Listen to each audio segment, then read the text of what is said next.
Hi నమస్తే, ఎలా ఉన్నారు? బాగున్నారా? నేను బాగున్నాను. మీరు కూడా బాగుండాలని కోరుకుంటాను. ఇవాళ మీకు చికెన్ పాప్కార్న్ ఎలా చేయాలో చూపిస్తాను. మీరు 1/2 kg బోన్లెస్ చికెన్ తీసుకోండి. ఇట్లా చిన్న చిన్న పీసులు కట్ చేసుకోండి. ఇప్పుడు ఏమేమి వేయాలో చూద్దాం. 1 స్పూన్ పెప్పర్ వేసుకోండి. పెప్పర్ వేసినాక నిమ్మకాయ ఒక పెద్ద నిమ్మకాయ సైజు పిండుకొని ఇలా కలుపుకోండి. కొంచెం 1/2 స్పూన్ సాల్ట్ వేసుకోండి. సాల్ట్ వేసేసేయండి.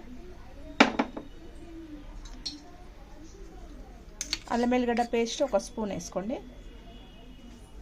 1 స్పూన్ ఆర్గానో వేయండి. చిల్లీ ఫ్లేక్స్ 1 స్పూన్ అండి, అందులో వేసుకోండి. ఇది మంచిగా కలిపేసి మ్యాగ్నేట్ చేసి 1 అవర్ ఫ్రిడ్జ్లో పెట్టుకోండి. తర్వాత ప్రాసెస్ చెప్తాను.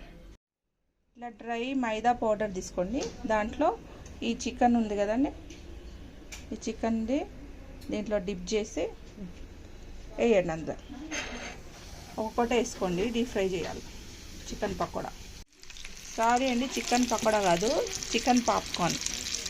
ఇది ఒకసారి ఫ్రై చేసుకున్నాక మళ్ళీ దీంట్లో వేసి మళ్ళీ డీప్ ఫ్రై చేయాలి. ఇదిగోండి చికెన్ పాప్కార్న్ రెడీ అయిపోయింది. ఎంత క్రిస్పీగా వచ్చింది. టేస్ట్ చేద్దాం ఇప్పుడు. మయోనీస్ ఇది మింట్ మయోనీస్, ఇదేమో టమాటా సాస్, ఏదైనా మిష్టం.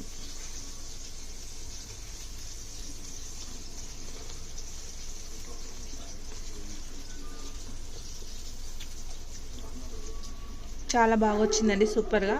మీరు కూడా ట్రై చేయండి. పిల్లలకు స్నాక్స్ బాగుంటాయి. బయట అవి ఇవి తినే బదులు ఇలా ఇంట్లో చేసి పెట్టండి. చాలా బాగుంది.